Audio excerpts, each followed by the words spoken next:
다 주의 것이니. 요즘 현대인들을 향하여 공감 능력 상실의 시대에 살고 있다 이렇게 말합니다. 다른 사람들이 어떻게 느끼는지 또 어떤 상태에 있는지 잘 생각도 하지 않고 또 느끼려고도 하지 않고 살아가는 거죠. 그러다 보니 우리 주변에 이웃과 상관없이 단절된 사람들이 참 많이 있습니다. 그래서 심지어는 주변에서 어떻게 살아가는지도 모른 채 살아가다 보니 어느새 혼자 방에서 쓸쓸히 아파트 안에서 죽어가는 이른바 고독사 하는 사람들이 자꾸 늘어나고 있습니다.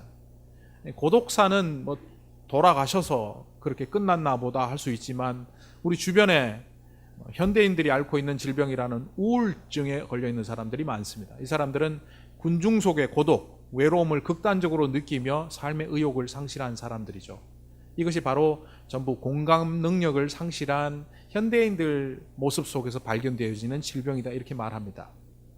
자, 그렇다면 여러분, 옆에 있는 사람이 슬픈지 아닌지 그 슬픔을 갖고 얘기를 하면 그 사람의 슬픔을 어떻게 우리가 공감할 수 있습니까? 학자들의 연구에 의하면 내가 한 번도 슬픔을 느껴보지 못한 사람이라면 옆에 사람의 표정이나 눈빛이나 그 사람의 태도를 갖고 슬프다라는 걸 인식하지 못한다고 합니다. 그러니까 인간은 대부분 옆에 사람이 슬프다라는 사실을 자기의 슬픔의 경험을 통하여 공감한다는 거죠. 우리 옛말에도 동병상련이란 말이 있습니다. 같은 질병에 걸려 있는 사람들이 그것을 안다고 말입니다.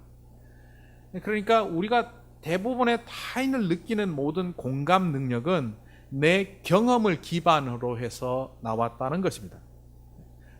다른 사람이 슬픈지, 다른 사람이 기쁜지, 혹은 고통 가운데 있는지를 우리의 고통과 기쁨과 슬픔을 기반으로 해서 느끼게 된다는 거죠. 그런데 여기에도 예외는 있습니다. 자기가 전혀 그것을 느껴보지 못했음에도 불구하고 공감하는 사람들이 있죠.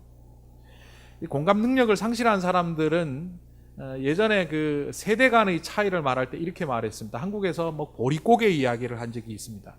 춘궁기, 쌀이 떨어져서 먹을 것이 없어서 초근목피, 풀뿌리와 나무 껍질을 벗겨 먹고 살았던 시절이 있었다라고 얘기하면 그 어린 세대들은 그렇게 말합니다. 라면 먹으면 되지. 빵 사다 먹지. 그러니까 공감을 못하기 때문에 이런 이야기를 하는 거죠. 그런데 전혀 공감을 할 수 없는 자기 경험이 없음에도 불구하고 그 같이 공감해가는 예외가 있다는 겁니다. 그들이 누구냐 하면 부모라는 거죠. 자기들은 바쁘게 사느라고 사춘기의 아픔, 어려움 이런 거 전혀 왕따 이런 거 경험해보지 못했지만 자기 아이가 사춘기의 아픔을 통하여 또 혹은 학교 생활의 왕따를 통하여 힘들어하는 그 고통 속에 있을 때 부모는 그것을 같이 아파하며 공감한다는 거죠. 꼭 부모만이 아니라 지극히 사랑하는 사람이 있다면 내가 경험하지 못한 고통 속에 있을지라도 그 고통당하는 사랑하는 사람을 같이 아파하는 사람들이 있다는 겁니다. 그게 바로 부모의 사랑이거나 지극히 사랑하는 큰 사랑을 가진 사람들이 느낄 수 있는 공감 능력이죠. 이것을 학문적으로 동일시라고 합니다. 저는 한때 이런 생각을 한 적이 있었습니다. 영원하신 하나님께서 왜 이 땅에 예수님으로 오셨을까? 또 한편으로 이런 생각을 했죠. 우리는 나약하고 부족하고 연약해서 살아가다 보면 겪지 않아도 되는 아픔들을 겪지 않습니까? 나의 좁은 마음 때문에, 나의 부족한 심성 때문에, 연약한 우리의 삶의 모습 때문에 겪게 되는 아픔이 있는데 하나님은 완전하시고 온전하신 분인데 그분이 과연 이것을 정확하게 우리랑 공감할 수 있을까? 하나님이 완전하신 분이고 능력의 하나님이기 때문에 다 할 수 있다 이렇게 볼 수도 있지만 혼자 그런 질문을 던져본 적이 있습니다. 그런데 그 질문에 대한 답이 먼저 던졌던 그 질문과 연결이 되더라고요. 예수님이 왜 이 땅에 오셨을까? 그분은 완벽한 하나님이신 그분이 인간의 아픔 속으로 뛰어드신 것이 바로 예수님이다. 이렇게 저는 결론을 내리며 오히려 제 마음속에 은혜가 되었습니다. 예수님께서 이 땅에 오신 것은 바로 그것입니다. 불완전한 인간들이 겪는 고통 속으로 같이 오신 거죠. 그럼에도 불구하고 그분의 경험 속에 우리들의 아픔은 없을 수 있습니다. 그분의 경험 속에 우리들의 연약함은 없을 수 있습니다. 그럼에도 불구하고 그분이 우리를 완벽하게 이해하시고 공감하시는 것은 무엇 때문입니까? 동일시입니다. 동일시. 인간의 학문의 용어로 표현하자면 바로 동일시죠. 경험하지 못했음에도 불구하고 부모가 자식의 고통 속으로 뛰어드는 자리죠. 그러다 보니 죄의 문제가 전혀 없으신 그 주님께서 우리의 죄의 고통을 같이 느끼시고 그 죄를 해결하기 위하여 십자가에 달리게 되신 거죠. 본인의 죄가 아니고 우리 죄인데도 불구하고 주님의 죄처럼 느끼며 그 죄를 해결하시기 위하여 죽으신 겁니다. 이것을 우리의 죄의 문제를 갖고 우리와 동일시한 하나님의 사랑, 바로 예수님의 사랑으로 그런 일이 일어났다, 이렇게 볼 수 있습니다. 이 얼마나 큰 은혜고 사랑입니까? 그런데도 불구하고 우리가 솔직히 우리를 돌아보면 그 큰 사랑과 은혜에 공감을 잘 못하는 것 같다라는 생각을 합니다. 더 정확히 말하면 은혜 될 때는 은혜를 만끽하는데 조금 힘들어지는 상황이 되거나 여의치 않은 상황에 빠져버리면 은혜를 다 까먹어버리고 잊어버린 채 망각한 채 살아간다는 거죠. 우리 인간을 가만히 보면 그렇죠. 요즘 예멘에 사람들이 한국에 들어와서 문제를 일으키니까 한쪽에서는 찬성하고 반대하는데, 반대하는 사람들은 이런 논리죠. 그 사람들이 범죄자나 혹은 나쁜 것으로 한국에 악영향을 줄 때 어떻게 할 거냐라는 입장이죠. 그건 뭐냐 하면 그 나라를 지키는 사람의 입장입니다. 반대로 찬성하는 사람들은 어떤 입장입니까? 우리나라가 과거에 난민이었던 적이 있고 우리나라 헌법의 시작이 상해 임시정부부터 시작되었는데 그 임시정부는 난민정부 아니냐? 만약 그때 중국이 받아들이지 않았으면 오늘날 우리나라가 있을 것이냐? 과거에 우리가 난민이었던 때를 한번 생각해 보면 그들을 좀 받아들여야 되지 않겠느냐? 누가 옳고 그르고를 떠나서 우리는 그렇습니다. 자기의 자리에서, 자기의 입장에서 다르다는 거죠. 정치판에도 보면요, 똑같은 국회의원이 여당이었을 때와 야당이 되었을 때 하는 말이 다릅니다. 여당일 때는 어쩌든지 국정을 잘 하기 위해서 술술 넘어가다가 그 자신이 야당이 딱 되니까 뭐든지 딴지를 걸어서 야당은 정부를 비판해야 된다는 그런 자리 때문에 그렇게 달라지는 모습을 볼 수 있습니다. 그것을 겉다르고 속다르다 이렇게 욕할 수도 있지만 한편으로는 이해가 됩니다. 사람은 언제나 자기가 처한 자리에서 그렇게 상황을 보고 있지요. 그런데 말씀을 대할 때마다 우리가 느끼는 것은 그 우리가 처한 상황을 좀 뛰어넘어라 라는 말씀입니다. 오늘 마태복음 19장 1절은 이렇게 시작합니다. 갈릴리에서 사역을 마무리하고 유대 지방으로 예수님께서 가셨다, 이렇게 시작됩니다. 마태복음 전체 28장 가운데 19장 이전에는 예수님의 사역의 대부분을 차지하는 갈릴리 사역을 기록하고 있습니다. 그러니까 예수님이 3년 동안 공생애로 이 땅에 사셨는데 거의 3년에 한 달 정도 빠지는 기간 동안은 갈릴리를 중심으로 활동을 하셨습니다.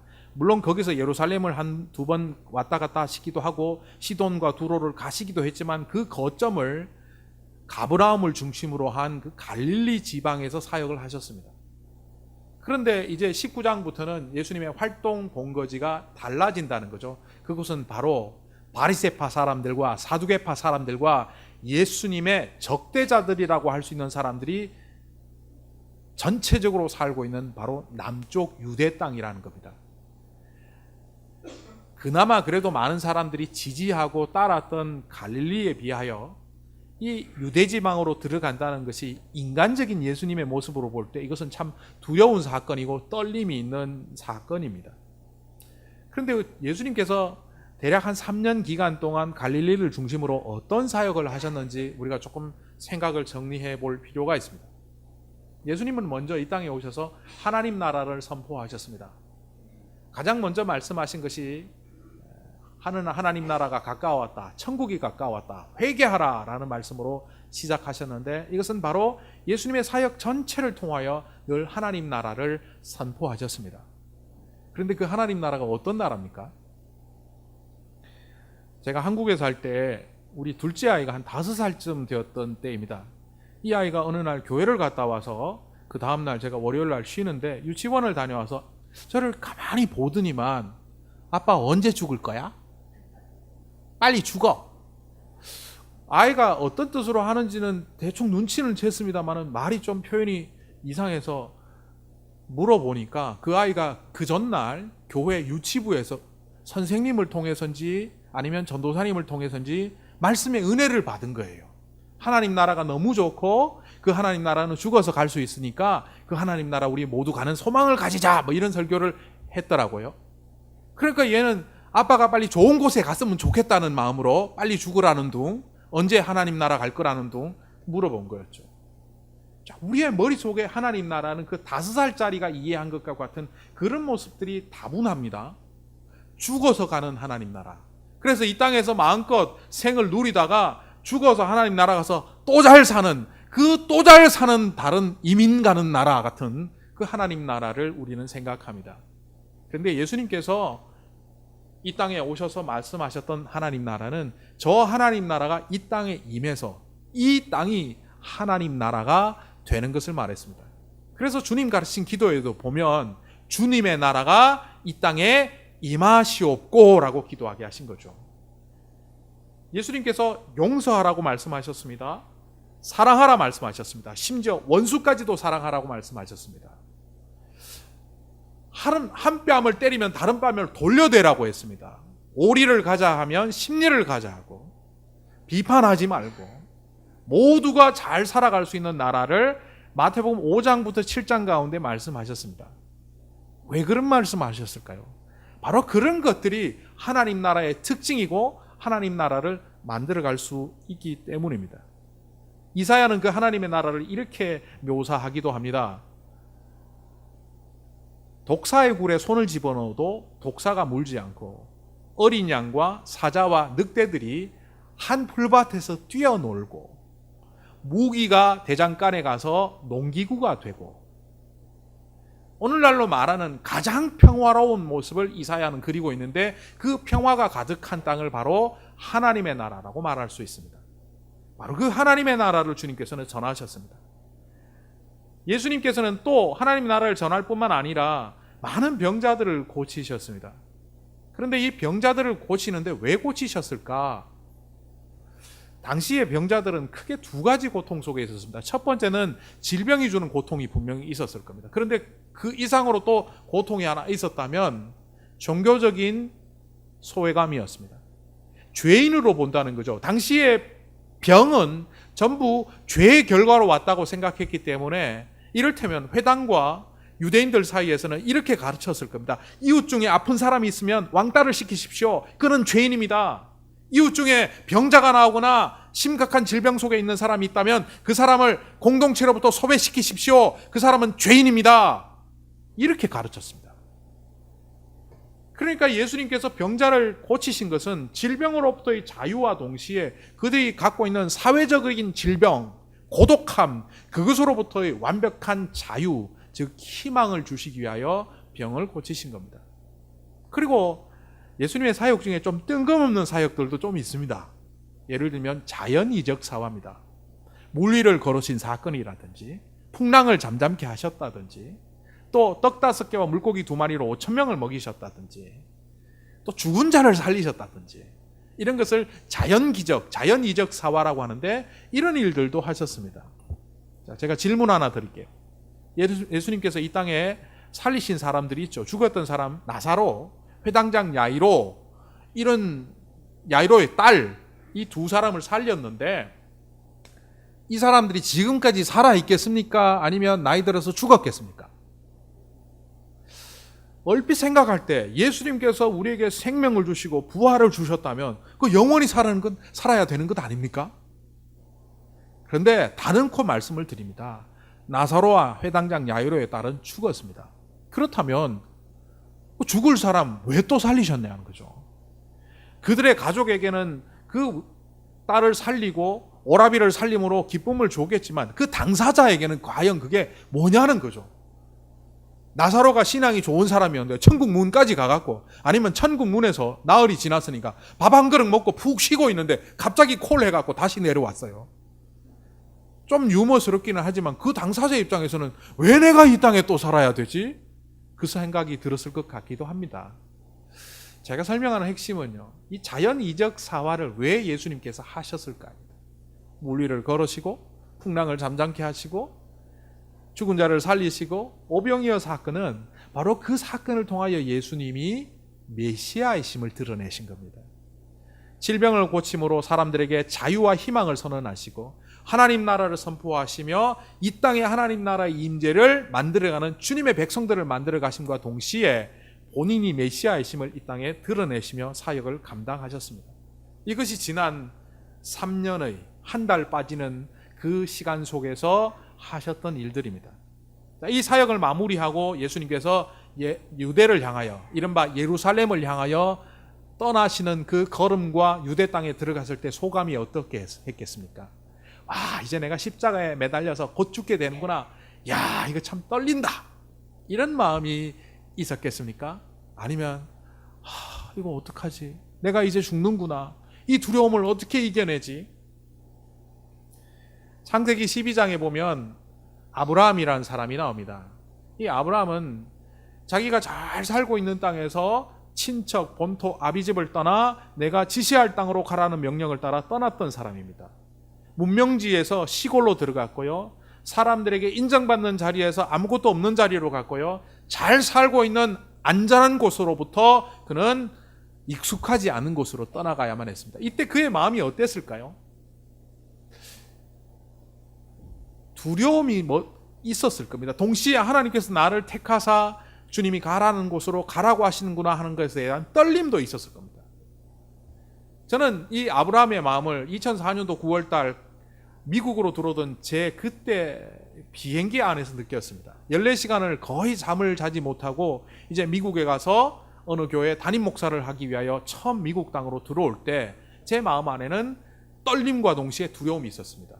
떨림은요, 어떻게 내가 나이 40이 되도록 한국에서만 살았는데 하나님께서 나를 부르셔서 뉴욕의 어느 교회에 담임 목사로 보내시다니 이거 참 특이하다. 그래서 내가 하나님의 일을 한번 잘해보리라 한 막 떨림이 있었습니다. 기쁜 마음으로 떨리는 거죠. 반면에 내가 이민생활도 해보지 않고 미국에서 학교도 나오지 않고 게다가 담임 목사 경험도 한 번도 없는 내가, 부목사만 한 내가 미국의 뉴욕에 가서 담임 목사를 제대로 할 수 있을까란 그 할 수 없음에 대한 부정적인 두려움으로부터 빚어지는 그 마음이 있었습니다. 예수님께서도 이 유대를 들어가면서 갈릴리를 떠나서 유대로 들어가실 때 이 두 가지 마음이 다 있었을 겁니다. 그런데 예수님은 어떤 마음을 택하셨을까요?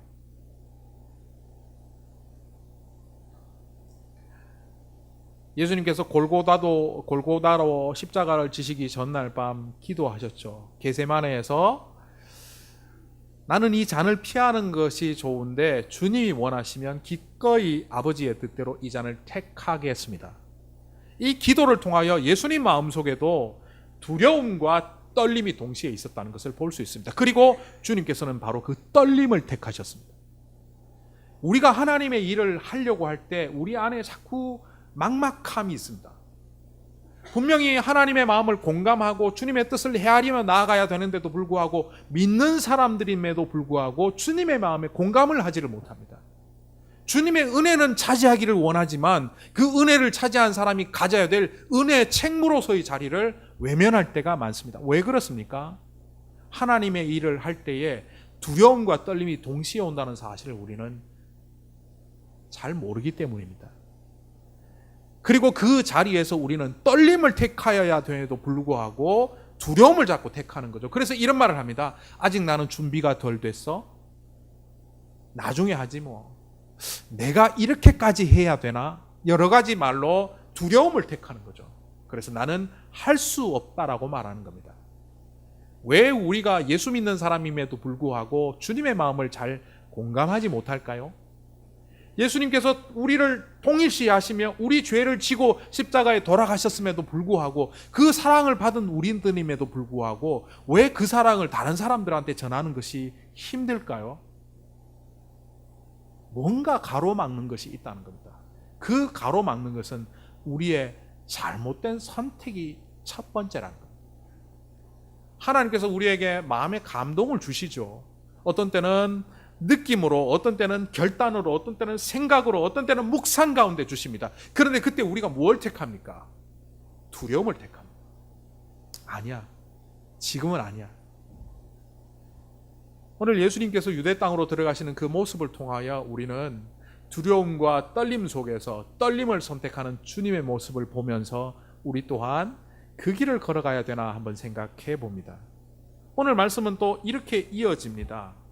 예수님께서 지금 떨리는 사건, 두려운 사건 속으로 들어가시면서 또 3절에서 보는 것처럼 이제 바리새인의 본거지로 들어가다 보니 그 땅에 있는 바리새인들이 총공격을 할 모양으로 예수님께 다가옵니다. 예수님을 시험하여 질문하는 장면이 3절에 나오죠. 어떻게 보면 익숙한 곳을 떠나서 지지하는 세력들이 없는 땅으로 들어가는데 그 안에 또 적들이 이렇게 공격해오는 자리에 섭니다.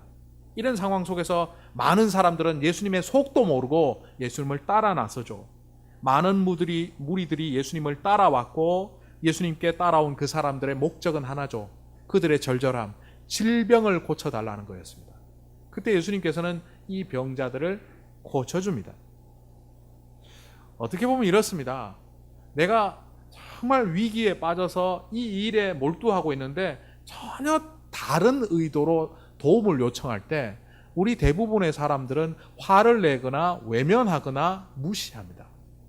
내가 지금 중차대한 일로 어려움 속에 빠져 있는데 남의 속도 모르고, 심지어는 가족들 중에도 내가 정말 어려움 속에서 혼자 고민하고 있는 문제를 붙들고 씨름하고 있는데 옆에서 아빠 라면 끓여 먹자, 라면 끓여줘 라고 하면 저는 속으로 화가 납니다. 겉으로 표현은 잘 안 하지만 아니 속도 모르고 라면을 끓여 먹재?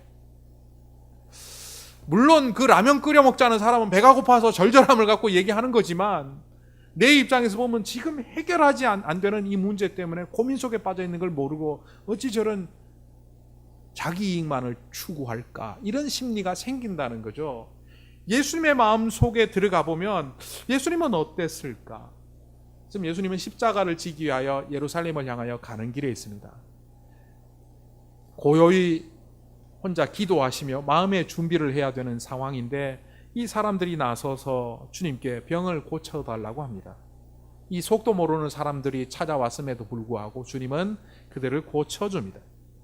그런데 예수님의 이런 모습은 처음이 아니죠.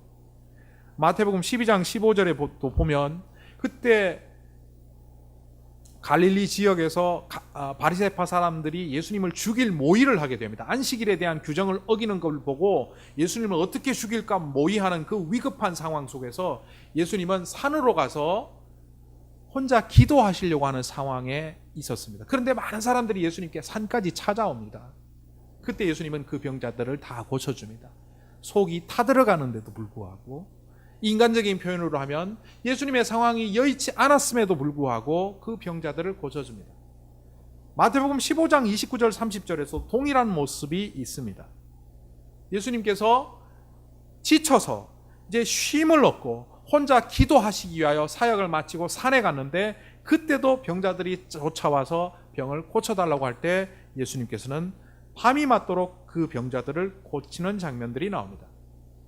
이것을 통하여 우리는 예수님의 마음을 또 한 번 헤아리게 되는데, 이게 뭐냐 하면 우리가 늘 놓치고 사는 소소한 일상들을 가치 있게 여기라는 겁니다. 우리가 중요하다고 생각하면요, 우리는 나머지 것들을 소홀히 여기기가 십상입니다.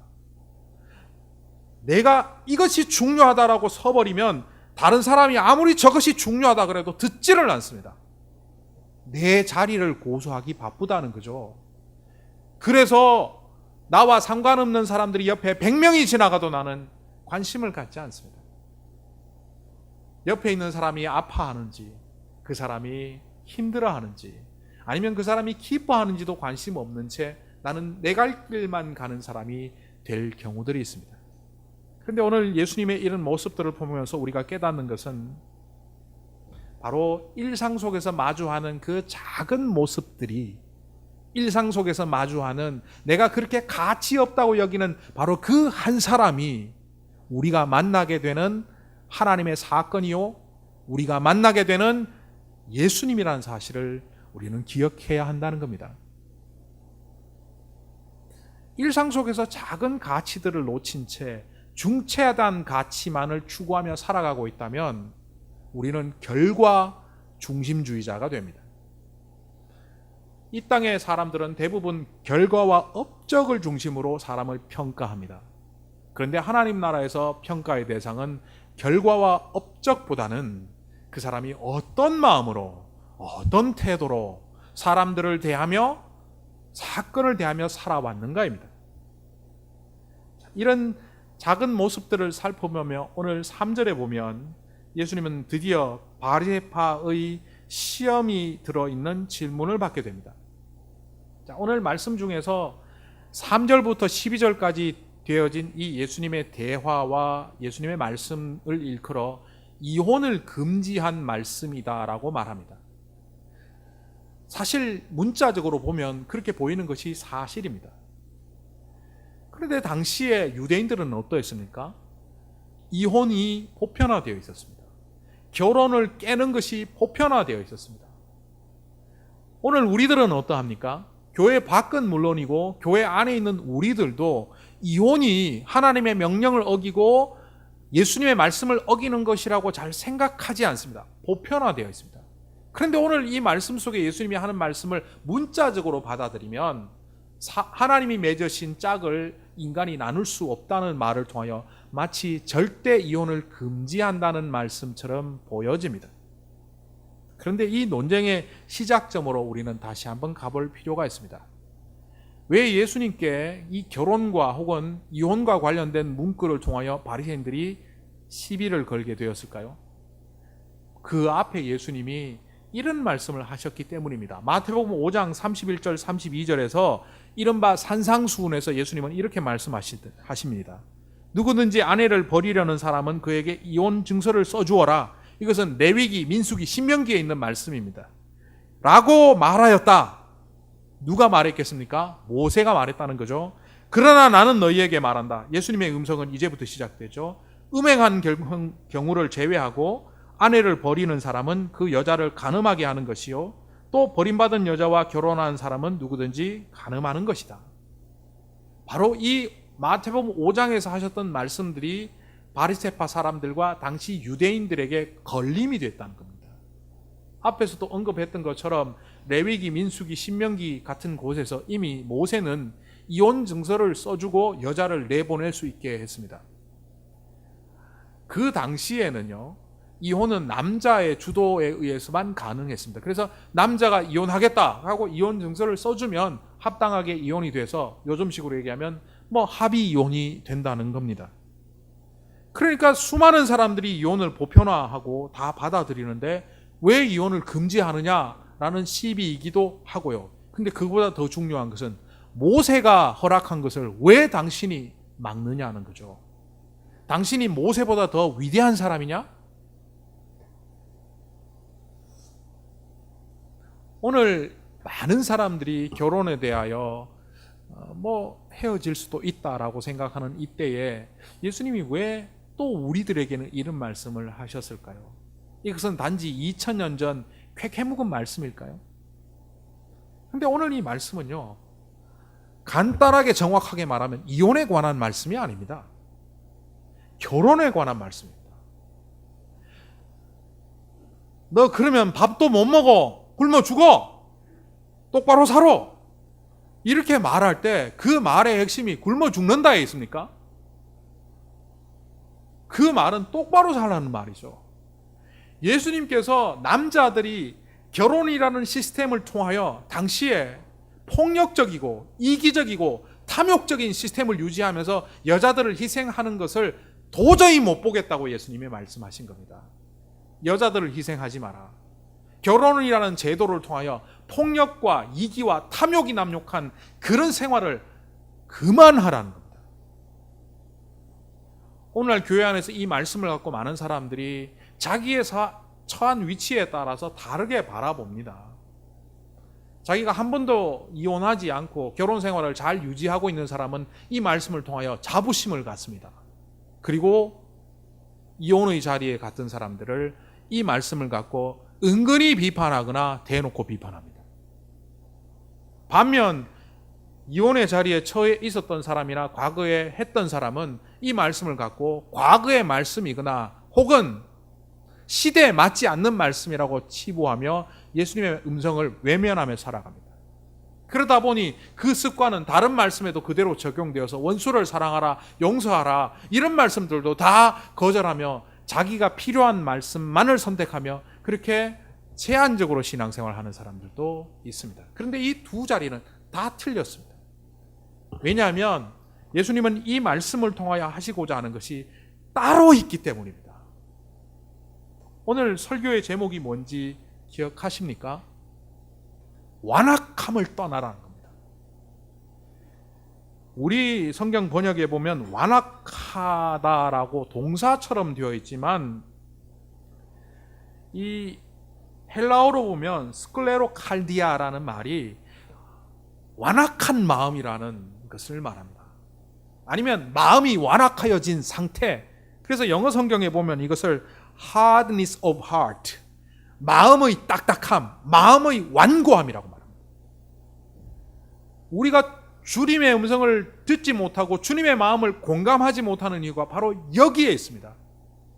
결혼을 했느냐, 결혼을 하지 않느냐도 예수님께서는 여기서 중요하지 않다고 말합니다. 나면서 고자된 자, 자기가 태어나서 고자된 자, 이 말은 혼자 독신으로 가는 사람들도 있고 결혼하는 사람들도 있다. 그러나 어떤 시스템에 들어가 있든지 결혼을 했든지 안 했든지 마음의 완악함을 버리라는 겁니다. 그럼에도 불구하고 우리는 이 말씀을 곡해하여 이혼을 절대 해서는 안 되는 금칙령으로 생각하고 교회 안에서도 사람들을 공격하는 용어로 사용하거나 자기의 마음의 자부심으로 사용하는 이기적인 태도를 취합니다. 그런데 우리가 이 말씀을 통하여 깨달아야 되는 것은 무엇입니까? 소소한 일상 가운데 만나는 사람과 사건을 통하여 주님의 사명과 주님을 발견해야 되듯이 또한 두렵고 떨림의 사건이 한꺼번에 몰려올 때 그 사건 속에서 두려움보다는 떨림을 택하며 하나님의 사명을 감당하는 사람이 되어 가듯이 늘 살아가다 보면 완고해지는 우리의 마음을 풀어내지 않으면 우리는 주님의 뜻을 감당할 수 없는 사람이 된다는 겁니다. 결혼에 대해서도 마찬가지입니다. 여러분들 잘못된 원칙과 기준으로 결혼 생활하고 있는 사람들이 얼마나 많은지 모릅니다. 젊은 부부들을 데리고 물어봅니다. 결혼은 왜 하냐? 불행해지려고 결혼하냐? 행복해지려고 결혼하냐? 하면 대답을 안 하고 눈이 똑바로 떠집니다. 저를 쳐다보면서 아마 그 말은 이 목사가 미쳤나 뭐 그런 생각 같아요. 세상에 불행해지려고 결혼하는 사람이 어딨냐? 이 말은, 이 질문은 이 뜻입니다. 내 개인의 행복을 추구하기 위하여 결혼하면 그 결혼은 당연히 불행해진다. 그런데 상대방의 불행조차도 내가 안을 생각을 갖고 살아간다면 그 결혼은 행복해질 수 있다. 제가 텔레비전에 한 나오는 가수가 자기가 결혼을 앞두고 했던 자기 배우자와의 이야기를 듣고 깨달음이 있었습니다. 유희열이라는 가수가 자기 가정이 너무 여자친구에게 보여주기가 못해서 미안해서, 그런데도 결혼을 약속했으니까 이제 보여줬어요. 오래전에 이혼했던 아버지를 만나서 자기 여자친구를 소개하는데 그때도 참 마음이 불쾌하고 또 여자친구한테 미안했고, 자기 식구들을 이렇게 해주니까 너무 여자친구한테 미안해서 눈물을 이렇게 흘렸답니다. 화도 나고 미안하기도 하고 부끄럽기도 해서. 그때 그 지금의 와이프가 된 여자친구가 유희열이라는 가수에게 그렇게 말을 했답니다. 오빠, 나는 행복해지려고 결혼하는 게 아니라 오빠를 선택한 게 가정 형편이 어떻고 뭐 어떻고 그걸 다 넘어서서 오빠랑 같이 살면 불행해도 견디겠다, 그 마음이 들어서 당신을 택한 거야. 결혼에 대한 올바른 태도를 갖지 않으면 우리는 탐욕적인 결혼관을 갖고 결혼합니다. 밥 해주는 사람, 돈 벌어다 주는 사람, 나의 이익을 만족시키기 위하여 늘 나에게 뭔가를 해주는 사람으로 배우자를 바라볼 때 그 가정은 결국 결혼 시스템이 살아있느냐 없어지느냐가 아니라 불행한 가정이 된다는 거죠. 예수님께서 이 땅에 하나님 나라를 선포하셨습니다. 왜 우리에게 완악한 마음을 버리라고 하십니까? 우리는 가정에서 먼저 하나님 나라를 만들어가지 못한다면 이 땅 어느 곳에서든 하나님의 나라에 대한 소망을 품을 수 없는 자가 됩니다. 이혼을 하지 말라는 말씀이 아니라 바로 이 말씀은 너의 가정이 하나님의 나라가 되지 않으면 그것을 위하여 네가 헌신하고 희생하고 사랑하고 용서하지 않으면 너는 그 가정만 실패하는 것이 아니라 이 땅의 그 어느 곳에서도 하나님의 나라를 이룰 수 없다는 바로 그 말씀을 하시는 겁니다. 일상 속에서 소소한 시간들을 소홀히 여기지 마시고 하나님께서 맡겨주시는 일을 만날 때 두려움보다는 기쁨의 떨림을 선택하시면서 우리 마음속에 완악함을 제거한 채 하나님의 마음을 헤아리며 그 뜻에 순종하는 우리 모두가 되기를 간절히 소망합니다. 거룩하신 하나님 아버지, 하나님 우리들은 완악한 마음을 갖고 주님의 마음을 본받기보다는 늘 세상의 것들을 흉내내며 살았습니다. 이런 우리들에게 하나님의 나라의 질서를 회복하라고 하신 주님의 음성을 오늘 말씀을 통하여 듣습니다. 시대가 어떠하든지 나의 삶의 자리가 어떠하든지 또한 내가 서 있는 자리가 어떠하든지 주님의 마음을 헤아릴 수 있는 온전한 사람들이 될 수 있도록 인도하여 주시옵소서.